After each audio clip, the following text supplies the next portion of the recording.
So Rabbi Sacks's essay is titled Renewable Energy. And what Rabbi Sacks is going to be discussing is the concept of Shabbos. Shabbos is mentioned in this week's Parsha. It talks about the manna, the mun, that it would fall. And every day they would eat the manna from heaven. And on Shabbos, it would not fall, but they would fall a double portion on Friday. And that would be enough. And that would be their double portion for Shabbos. And of course, based on that is the custom, or the law is that we're supposed to use a double portion on Shabbos. And the mitzvah of Shabbos is a very unique mitzvah, very special mitzvah, keeping Shabbos. And the first source of the Jewish people being obligated to keep the Shabbos is this week's Parsha.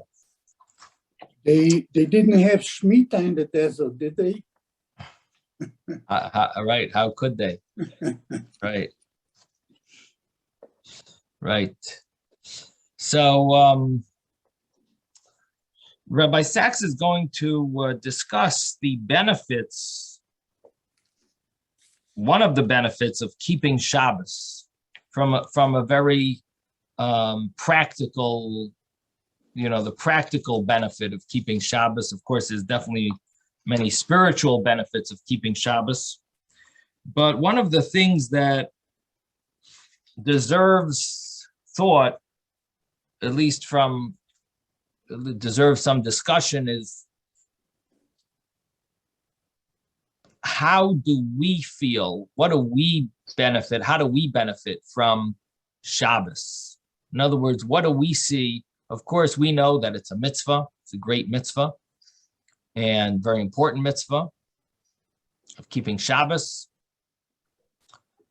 not working on Shabbos, not transgressing the Shabbos, making kiddush, having a special meal. But what exactly can we say that we personally see as a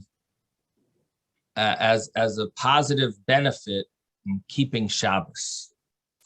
In other words, of course, we have to do it as a mitzvah, but there are many mitzvahs that we can relate to. Some mitzvahs we don't understand. We do them anyway. Shabbos, at least Rabbi Sacks is going to look for practical benefits, for the personal gains from keeping Shabbos. So before we go through Rabbi Sacks's essay, I think it's important for us to also think about in our own life how Shabbos, how do we benefit, and how do we gain? What are the fringe benefits, I guess I should say, because these are not the reason for Shabbos, but they're more fringe benefits of keeping Shabbos. Would anyone like to share some thoughts? Yes, Rabbi Smith. Yeah. I'd like to say that I believe Shabbos, the main thing for it, is that it's release from stress, from the daily cares and the stresses that besiege us during the week. And this is a time when we really do rest. And would you say that's only for people who work, or would that be for anyone? For anyone, because there's just so much stress in general. I mean, with the news and everything else, we just stop. We don't get phone calls. We don't listen to the television. We don't listen to the news and all the other things that are stressful in the environment. And we're released from that. We concentrate on Hashem HaKadosh Baruch Hu, and just maybe think about how we can be better people. We can be better Jews. And, going through the meals and so forth, to the extent of our ability, I think it has it's like an escape valve. It's a release from many of the stresses that besiege us in this day and age. Okay, sounds good. Sounds good. Thank you, Phyllis. And any other thoughts? Ben, did you want to say something? I wanted to say, yeah, but I think that the stress depends on you, how much it stresses you out. Because when you go to shul or when you talk to your neighbors, you get the news anyhow. You don't have to hear it from the TV, you know.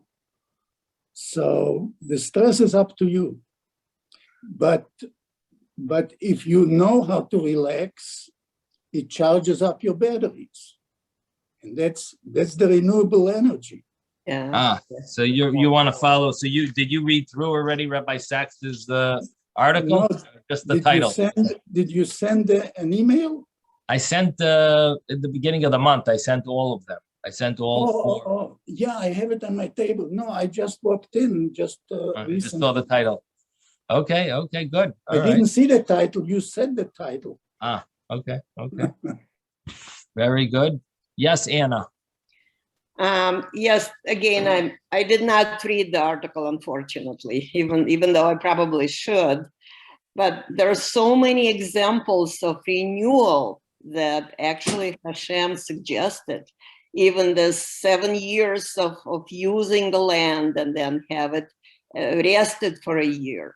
It's kind of, I think, minuscule. It's a miniature of a similar idea, that to stay away from everyday life, it's a renewal energy for starting something new, to have completely new ideas, to empty your mind and your, definitely from stress without any questions, but maybe to gain a new start for something that is ahead of you, gives you a chance of something new, of something that accumulating maybe of energy and ideas that would be used for maybe the better use in the future.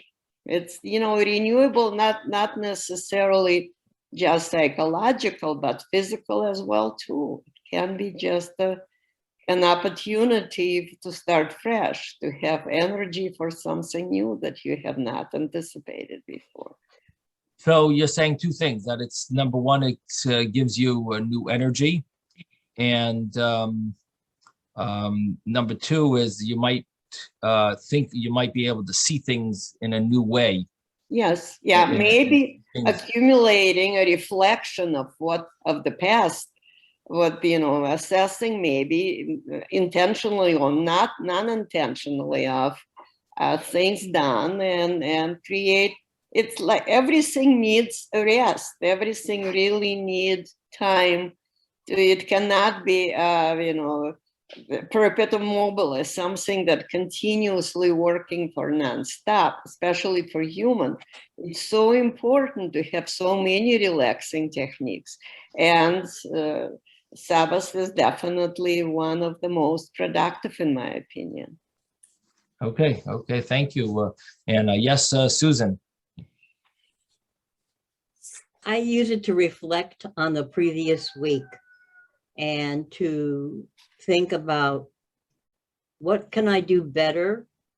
What mitzvahs can I accomplish? What do I need to accomplish in the following week? I don't watch the news. I don't worry about the outer world so much as I worry more about my inner world and my spiritual and connecting to God. Okay, sounds good. You've been like that all the time or just recently? No, I've been like that. My mother taught me. Very nice. Okay. So the interesting thing is that they've done research about the benefits of keeping Shabbos. And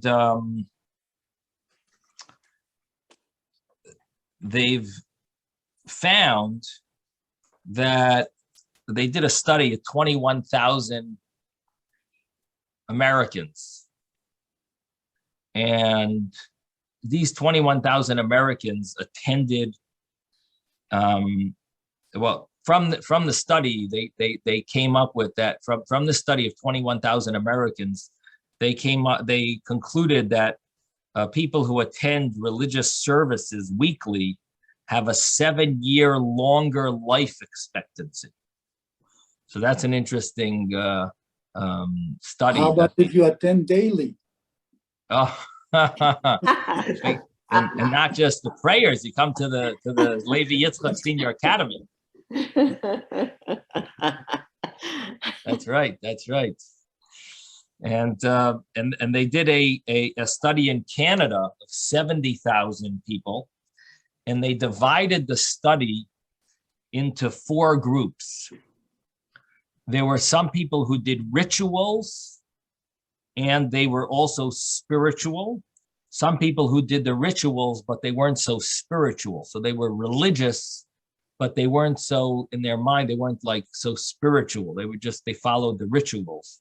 And then you had people who weren't religious. They didn't do the rituals, but they were more spiritual minded people. And then you had people who were not religious and not spiritual. And what they found was that the health, and they studied their health and quality of life. They found those that were religious and spiritual had the best health and quality of life. The second level were those that were not spiritual, but they followed the rituals. They had a better health and quality of life. That means that they weren't necessarily like so spiritual and in their mind, they're emotionally spiritual, but they followed the rituals. They kept Shabbos and things like that. They were actually better in health than those that were spiritual but not religious. And then the worst group of health were those that were not religious, not spiritual. So that's another interesting study that they did. Rabbi. Yes. The end result is that the cholent is what keeps everybody going. Uh-huh.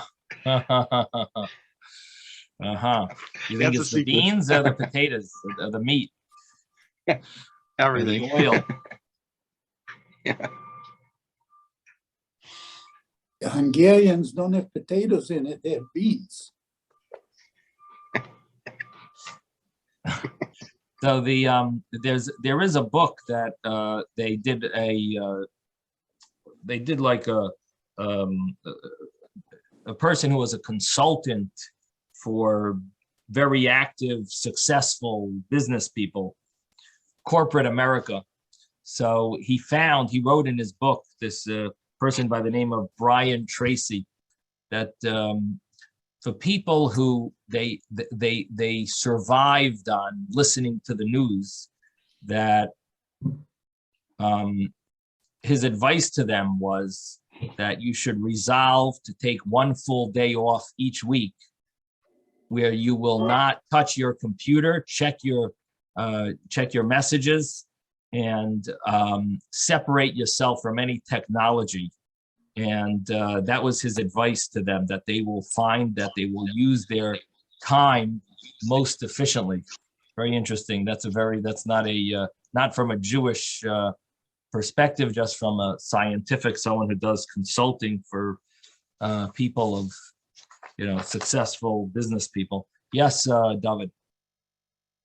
I heard a similar story that a rabbi was trying to get a couple in order to have their marriage be more tranquil, to observe Shabbos, and they didn't want to hear about it.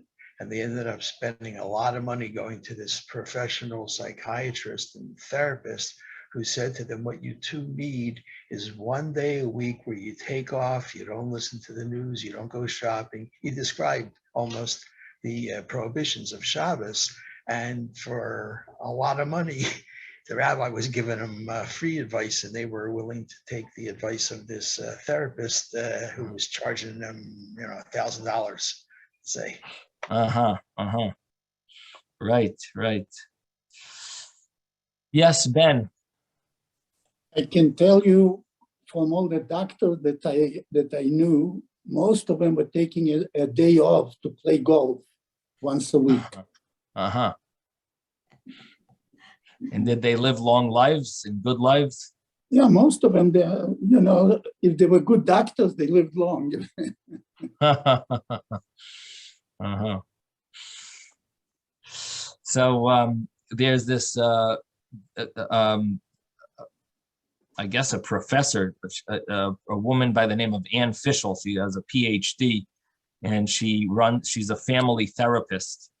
So she noted that she often tells families who are coming to her for family therapy, she tells them that they should go home and have dinner together rather than spending time with her in her family therapy session. She advises them, go home and have supper together. And she says she figured this out after 20 years of research. And sitting down for a nightly meal is great for the brain, the body, and the spirit. So this is about the Shabbos dinner.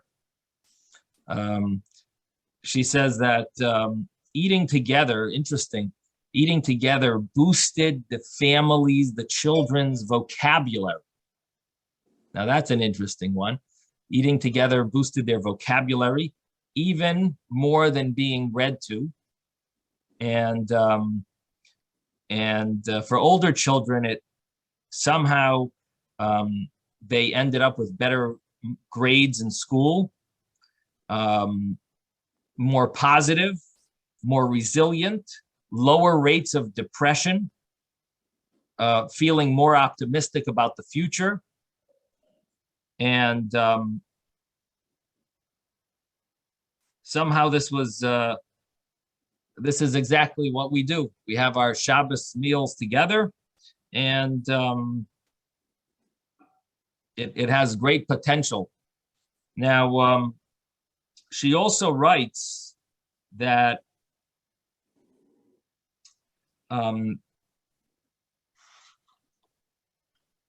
she had a friend who she would discuss ways of ensuring that her children would stay proud of their Judaism and love being Jewish. And her friend was not religiously observant, but it was important for her that her children would be proud of their Judaism. And both her and her friend agreed that celebrating Shabbos, lighting candles, having Friday nights with a meal and a kiddush and the blessing over the bread, that was very important for their families. Now, it turned out that her friend was not so religious, so she didn't always celebrate Shabbos, but most of the time she did. And she writes that her daughter was going off to college, and surprisingly, she announced that she only wants to go to a college that has a strong Jewish life, because I have to be able to have Shabbos dinners like we do back at home. So that's quite an interesting story of how, people who aren't even so religious, but at least they know that Shabbos is a secret. One of the secrets of being a proud Jew is celebrating Shabbos. Somehow it has an impact on the family, makes children proud. These are simple ways of having your, which is a big epidemic in today's day and age, that children aren't always so proud of their Yiddishkeit.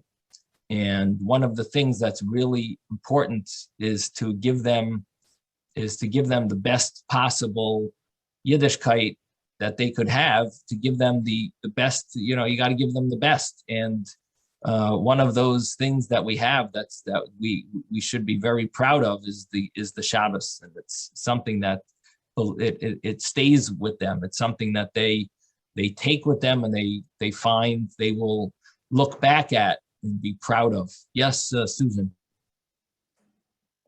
I can remember my mother saying to me and my 3 younger brothers, okay, who wants to light candles tonight? And I never forgot that. And Nice. the same Nice. with my son, although he's the only one. I say, well, you want to light him? No, Mom, I'll light him tonight. You can light him next week. You know, we would always, you know. Right. Very nice. So going back to Rabbi Sacks begins with talks about the translation of the Torah. He talks about a story that's brought in the Talmud where the Torah was translated once because one of the kings of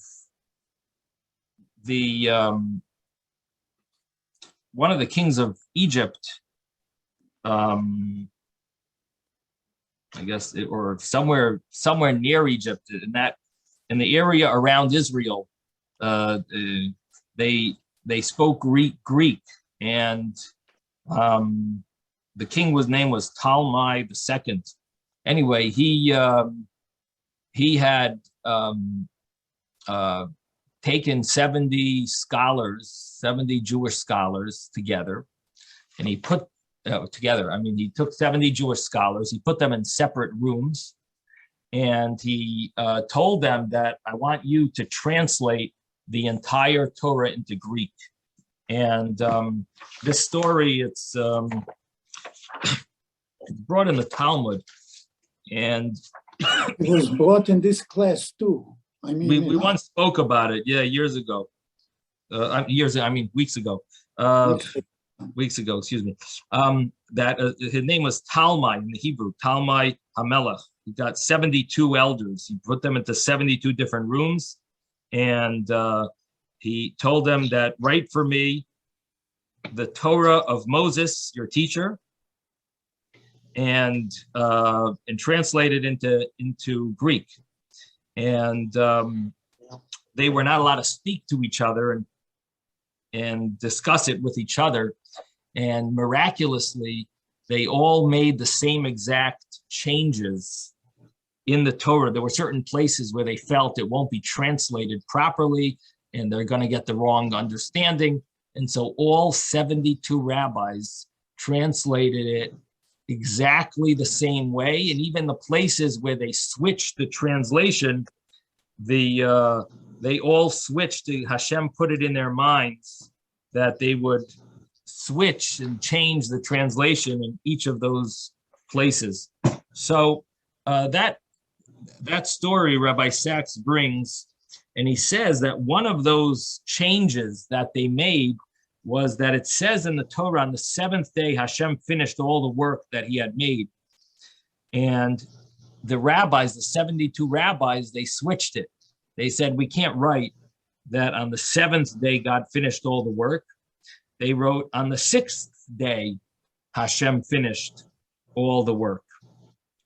Why did they write on the 6th day, not on the 7th day? Because they rested on the 7th. Because God rested on the 7th, but God rested on the 7th.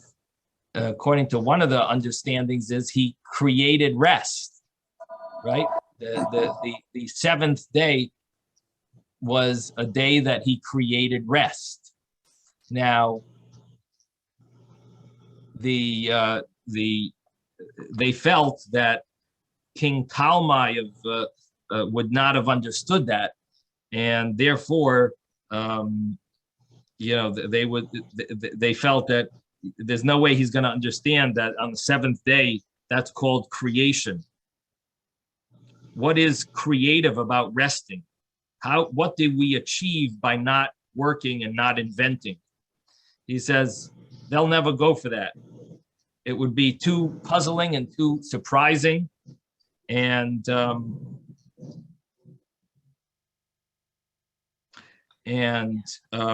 therefore they wrote that God created things on the 6th day, and he finished on the 6th day and not on the 7th day. Now, he says, indeed, we have independent testimony of the Greek writers of that period. And one of the things that they ridiculed about the Jewish people was the Shabbos.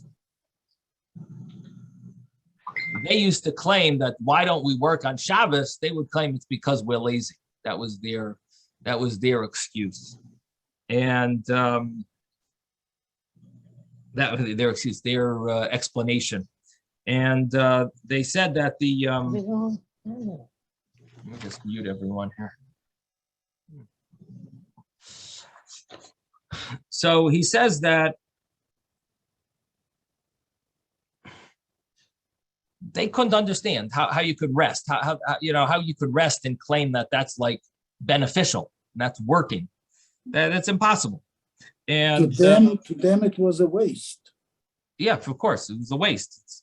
Now, he says what's interesting is after a short period of time, the empire of Alexander the Great, it began to crumble, and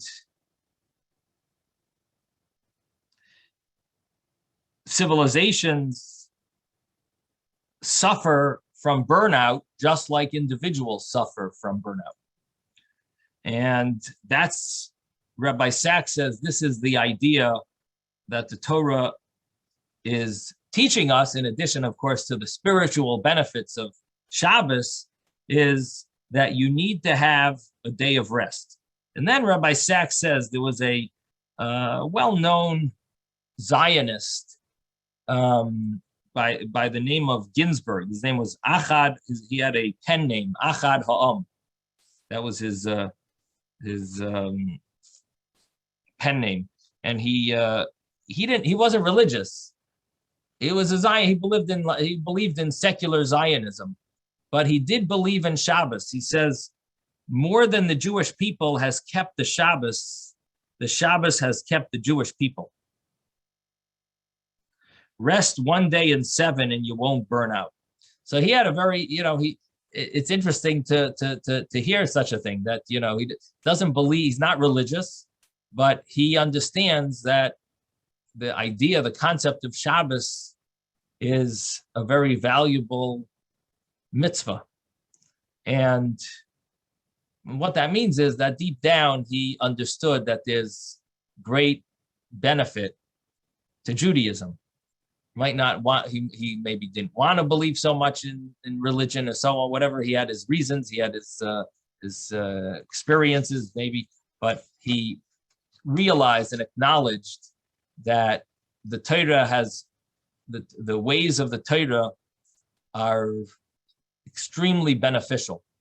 So Shabbos is one of the greatest institutions the world has ever known, because it changed the way the world thought about time. It used to be that there's the calendar year of 365 days based on the sun. And then there's the months based on the moon, 30 days. And the 7-day week was a creation of Judaism. The 7-day week has no source in the astronomy. There's no reason why a week should be 7 days. It is the creation of the Torah, and based on the fact how God created the world. And we are the owners of the 7-day week. Of course, everyone else took it from us, but that's our creation. And he says we have years because of the sun, we have months because of the moon, and we have weeks because of the Jews. And that means that the world owes us. Now, he says what Shabbos did and still does is creates a space within our lives that we are truly free. So, we talk about the Exodus from Egypt and being free, and how the Jewish people became a nation. We left Egypt, went through the splitting of the sea, we got the Torah. But he says one of the major elements of freedom is Shabbos, free from the pressures of work, from the demands of ruthless employers, from the siren calls of a consumer society urging us we are free from the siren calls of a consumer society urging us to spend our way to happiness. Free to be ourselves in the company of those who we love. And somehow, this one day has renewed its meaning, despite the most profound economic and industrial change. It truly makes us free. In Moses's day, it meant freedom from slavery to Pharaoh. In the 19th and early 20th century, it meant freedom from sweatshop working conditions of long hours for little pay. And in our society, it means freedom from email, smartphones, and the demands of the 24/7 availability. So each generation and each time period, it really took on different meanings. Keeping Shabbos has a different meaning today than it did decades ago. Now that we have all the Facebook and the emails and the cell phones, especially the cell phone, especially because we get everything on our phones. And some people, they never leave their phone for more than a minute. And they take it with them wherever they go. And if they lose their phone, it's like they lost part of themselves. And the idea of Shabbos is true freedom. I mean, we don't even know the benefits of the health benefits of not being next to a electronic device that who knows what type of rays of dangerous electronic waves go through the phone, and who knows what type of benefits we have from at least one day not having it on next to us and being able to be free.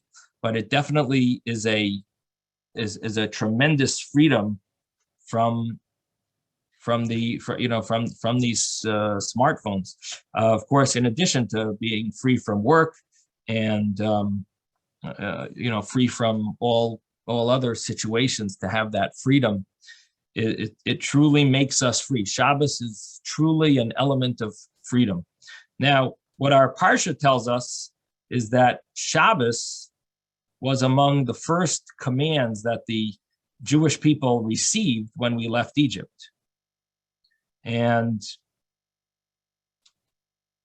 we got the Shabbos. The Shabbos mitzvah had to do with the manna from heaven, as I mentioned earlier. And they weren't supposed to gather it on Shabbos. They received it the day early on the sixth day, a double portion. We have the double portion of challah on Shabbos because as a commemoration of that. And this is something that was unprecedented.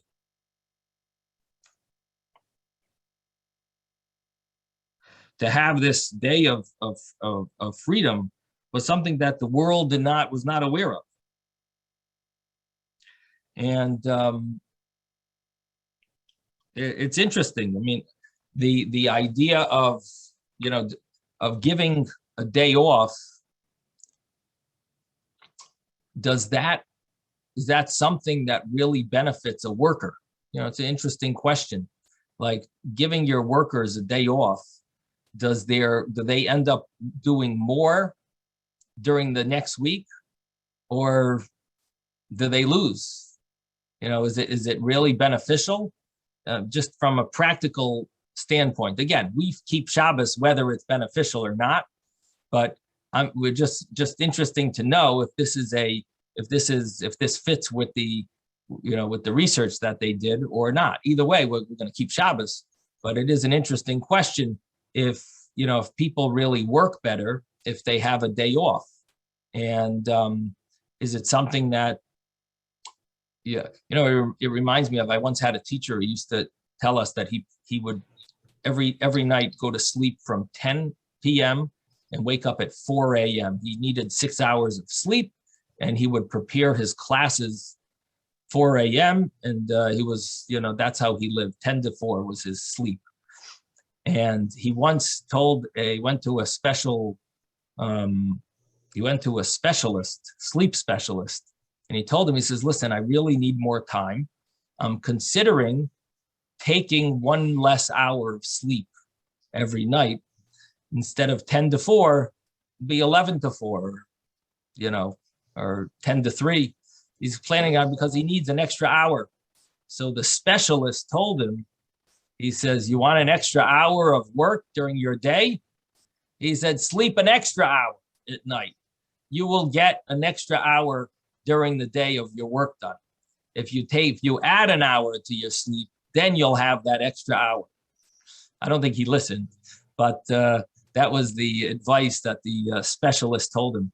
So the same idea is about Shabbos, about taking a day off.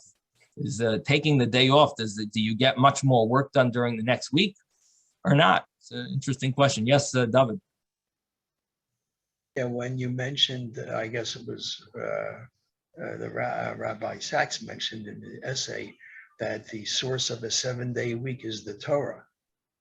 Was that your insight or his insight? No, he says that. It's not mine. Oh, No. okay. So just real fast while you were looking, I looked under Google, and there are all these things about the 7-day work week, Mesopotamia and Babylonia, blah, blah. And then I look at Wikipedia. It refers me to Wikipedia, which is the online encyclopedia.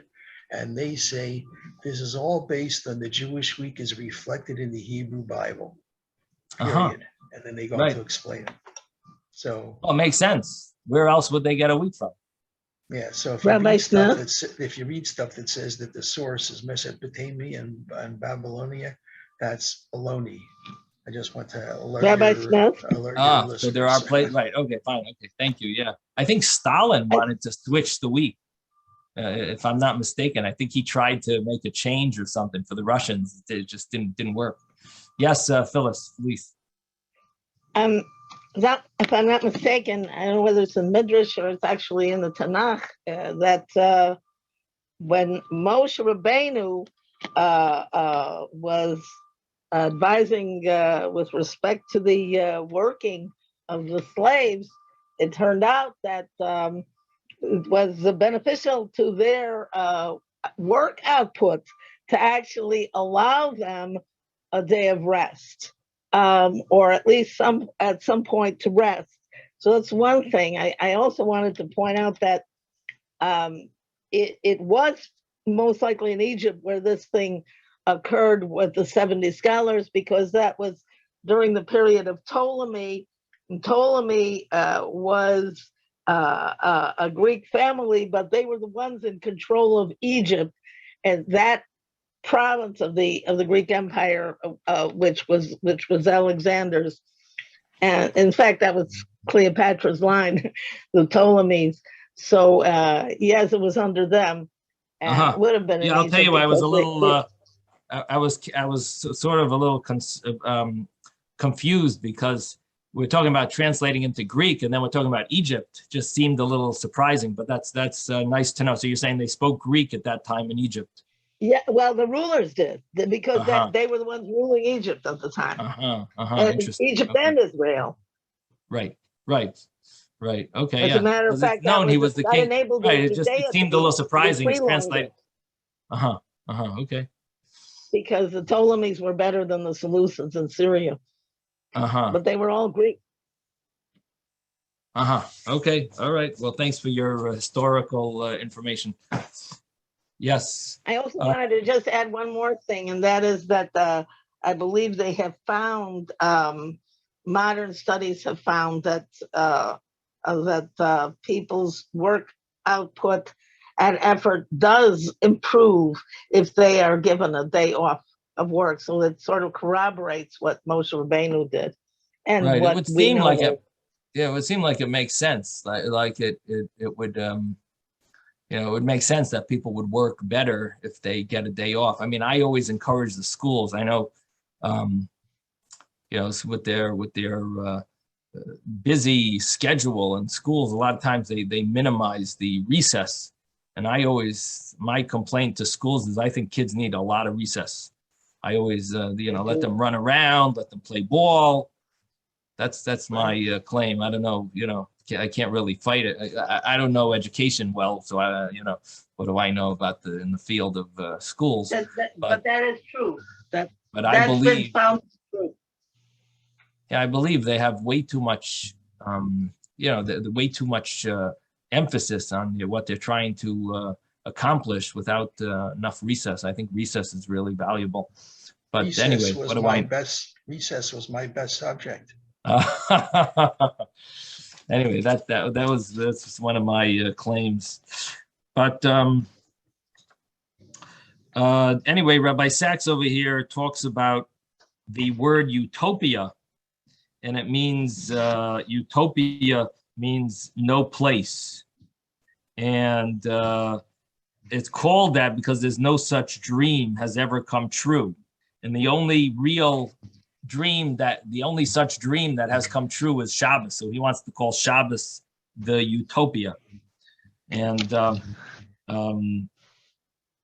anyway, he says it was revolutionary. That's really what he says. It's a break between the chapters of our days, and Shabbos is utopia, not he says Hashem wanted the Israelites to begin their 1 day in 7 rehearsal of freedom almost as soon as they left Egypt. And he says that allowed them, and this is very interesting. I don't know if everyone, picked this up. It's not as clear when he writes this very interesting line. He says that it's sort of like a preparation, the 1 day in 7 rehearsal of freedom as soon as they left Egypt was in order that they would be able to feel freedom 7 days in 7, but that takes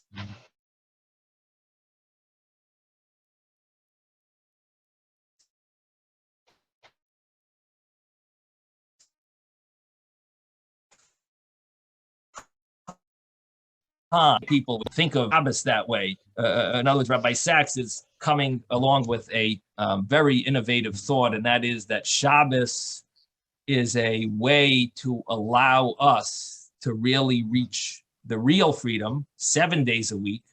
And the Shabbos is a means for us to sort of like have a rehearsal of what it means to really be free. That's I don't know if did anyone else see that in his essay? Anyone saw the essay? That was it's something that I think most people just skim right over and fly right over and don't really see that. But that's quite an interesting thought that he wants to say that it's, we normally think of Shabbos as a end in and of itself. And he's making Shabbos like a taste of the Exodus. Shabbos is like a taste of the Exodus from Egypt. I thought he studied philosophy, so I think sometimes he wants to philosophize. Yeah. Listen, but we're allowed to also. Right. So we can think about it. It's definitely an interesting line, and I really think. It deserves thought. It deserves. Yes, David. It sounds like the Harachman that we say in the grace after meals on Shabbos. We say, may the merciful one let us inherit the day which will be all Shabbos and rest for life everlasting. So Shabbos is giving us a taste of liberation, like he's saying, but it's also a taste of liberation for Mashiach and the time of redemption. Right. Well, so that is much more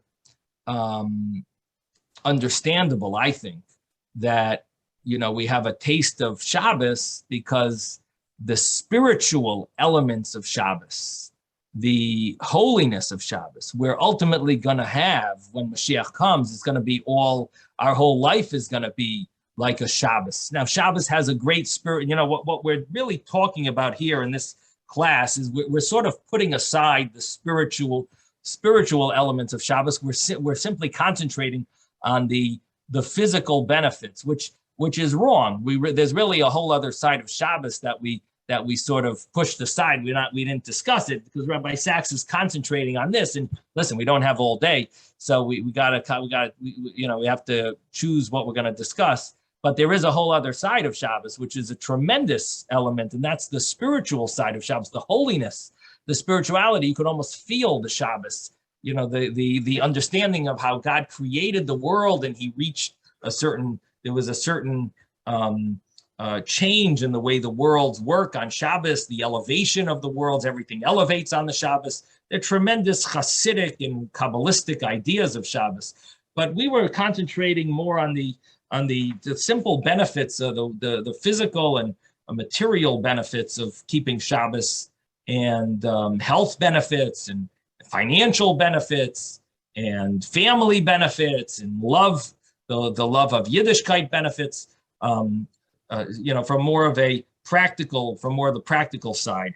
And but what you're saying is 100% true, that the Shabbos is definitely a taste of what's going to happen when Mashiach comes. But Rabbi Sacks is saying that it gives us that feeling of freedom, in that the Jews needed that at the beginning of their freedom to be able to become ultimately fully free. We needed to have Shabbos as a means to reach real freedom. And I'll tell you what it makes me think of is there are two statements that Shabbos incorporates. One is from the Talmud and one is from the Zohar. The Talmud says that Misha Torach be'erev Shabbos, person who prepares for Shabbos, will have what to eat on Shabbos. And the meaning of that is that Shabbos is the climax of what we're reaching up to. We're trying to get to Shabbos. Shabbos is what we prepare for as we have a mitzvah to think about Shabbos. Zochar es Yom HaShabbos, that we have a mitzvah to think about Shabbos and to make it holy and prepare. Whenever we buy stuff in the store, we should plan for it to be for Shabbos. And if we find something better, then we can use what we bought already for today and use the better thing for Shabbos. And so we're constantly thinking about Shabbos as the ultimate day. And that is the day, that's that special day of freedom. But then there's another element of Shabbos where it says, Shabbos mine misparchen kulu yoimin. It says, and in the L'chadodi prayer, it says, ki hi makar habracha. It's the source of blessing for the week. And in the Zohar, it says, mine misparchen kulu yoimin. From the day of Shabbos, the week is blessed. All the days of the future week are blessed from the Shabbos. So the Shabbos has some type of an impact on the next week. So I'm seeing what Rabbi Sacks is saying, like it's somehow giving us that feeling of freedom, somehow that feeling of freedom is affecting the next week in some way. In other words, we're taking the Shabbos with us. So normally we look at it like it's somehow the blessing of keeping Shabbos blesses the week, the future week. Whereas Rabbi Sacks seems to be putting it, it's really a taste a taste of freedom that's allowing us to really be free. See, what he's really saying is that even when we work, we have to feel free. Even when we're busy with our phones, but we should be free. We should feel free. We shouldn't feel tied down. We shouldn't feel imprisoned. We shouldn't feel the work, we shouldn't feel that stress. Yeah, we're working, but we don't have the stress of work. We're working out of love and out of enjoyment, and we don't feel the stress. The hustle and bustle is not affecting us in a painful way. We're able to take the Shabbos with us and bring that freedom in whatever we do, and we don't have to always feel rushed and challenged and stressed. Let me mute everyone here. So this is an interesting point, and I guess something for all of you to think about of how if we. Okay, Phyllis, you gotta mute yourself. There's There's sound coming from your machine. Okay, so so the idea of freedom is an idea that we should be able to learn how to have throughout the week, and it's definitely Shabbos is supposed to. We're supposed to take it with us. Take the holiness. We're supposed to bring it with us. We're supposed to bring the blessings of Shabbos with us during the week, and so we should. So as Rabbi Sacks puts it, we're taking that freedom, that idea of freedom, and bringing it with us. We're supposed to ultimately have 7 days of freedom. So anyway, something to think about at least. I don't know if I've ever seen that written anywhere. Rabbi, Yes. I guess there's new challenges now with a new wave of makot living, in our present time right now. I would like to know what Rabbi Sacks's perspective would be on this, with what's happening today, with the Omicron and Delta, going from Omicron to Delta and then to something else and then to something else. It seems like it's a whole new level of makot that we're facing right now. Right. Well, more stress unfortunately, on us, making it more difficult to go to shul, and to right. Right. Unfortunately, Rabbi Sacks passed away, and we're not able to to get his insight. But listen, we have to make the best of whatever the situation is, and at least take lessons from what we do have. What we do, any Torah that we do have, we gotta try to implement it in our lives. So Rabbi Sacks then he talks about how slavery was wrong. The Torah regards slavery as wrong, but it did not abolish it immediately because the people were not ready for it. Yet the outcome was inevitable once Shabbos had been set in motion, because Yet the outcome was inevitable once Shabbos had been set in motion, because slaves who know freedom one day in 7 will eventually rise against their chains. So Rabbi Sacks takes this idea about Shabbos and tries to bring it to the idea of slavery. And he brings from another a current rabbi who wrote a book in 2015 about the idea of slavery and how that fits with Judaism. And he brings the Maimonides and Erie, and he brings a quote from Eov, from Job. If I have denied justice to any of my servants when they had a grievance against me, what will I do when God confronts me? What will I answer when called to account? Did not he who made me in the womb make them? Did not the same one form us both within our mothers? And so Rabbi Sacks wants to bring this book, this Rabbi Rabinovich, who wrote a book called Mesilos Bilvavam, a Torah perspective about the wrongness of slavery. Anyway, so he wants to connect it with keeping Shabbos. Again, that's really a whole discussion in its own right. Of course, we need to go through that book and see what they, how Rabbi Rabinovich develops his discussion and his thought, because in the Torah it does talk about slavery, and it talks about the non-Jewish slave and how there's a prohibition of freeing a non-Jewish slave unless there's a good reason, like a mitzvah, that it's necessary to free him. But in any event, going back to what we're discussing, the concept of Shabbos. So he says Shabbos is a time dedicated to things that are important but not urgent. He says family, friends, community, a sense of sanctity, prayer, which we thank God for the good things we have in life, Torah reading, which we retell the long story of our people, dramatic story of our people, our journey. We celebrate Shalom Bayis, which means peace at the home, comes from love, comes from being in a house blessed by Hashem's presence, which you can almost feel by the candle lights, by the wine, and by the special challah. This is a beauty that is created by each of us, an island of time in the midst of the raging sea of the restless world. So we are very lucky to have the Shabbos. It is a special gift. People don't realize this. This is a gift that Hashem gave the Jewish people.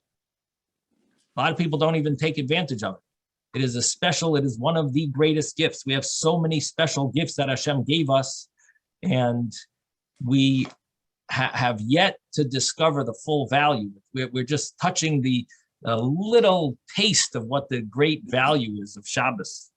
And then Rabbi Sacks talks about a seminar that he took part in with the Dalai Lama. And he said in the course of the talks,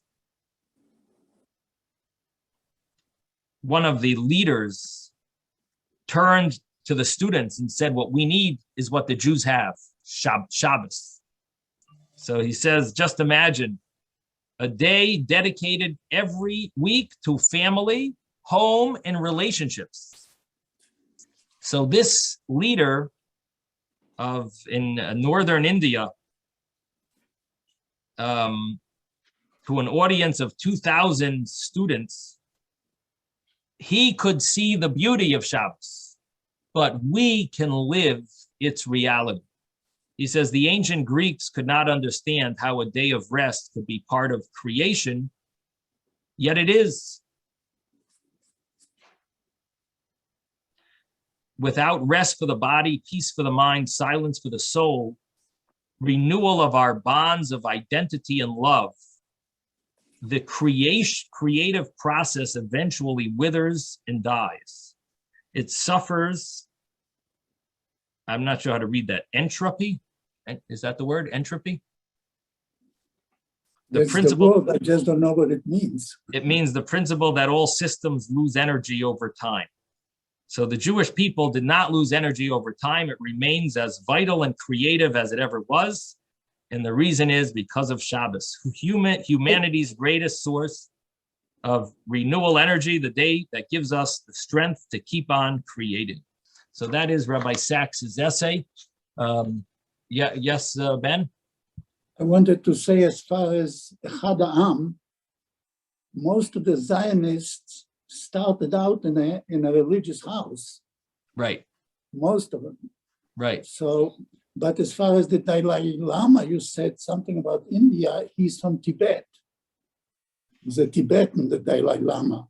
Maybe one of the guests. No, he made a India. seminar.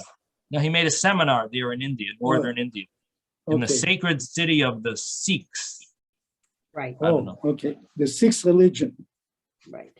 So listen, that's the story. Okay. I didn't create it.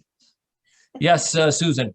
The word is atrophy. When something is atrophies, it means when you don't use it, it goes away. No, 1 second. Let me tell you how it's spelled. ENTROPY. Same thing, entropy. Entropy. It dissolves. It goes Okay, I just away. want to know how to pronounce entropy. Okay. Entropy is not the same as atrophy. Atrophy, yes, that's exactly as Susan's expressed it. But entropy is exactly the definition that Rabbi Smith gave, that it loses energy over time. That it's Okay. many, Isaac wants to share with us his thoughts. Yes, Isaac. No, just entropy is going from an ordered state to a disordered state. And that's the way our universe goes. You don't have things that miraculously things suddenly come together and form, rubber doesn't get together and form a bouncing ball. On the contrary, anything that is formed with time tends to break apart and fall apart and not hold together. All right. Thank you very, very much. We now learned another word, vocabulary. It's one of the benefits of Rabbi Sacks' essays is he always gives us some hard words. So anyway, it's always a pleasure. Thank you very much. I hope you all enjoyed this class. Sei Thank gesund. you, Rebbe, See you very tomorrow. much. We love the Both of class. Thank you, Rabbi. Thank you, Rabbi. Stay safe, everybody. Because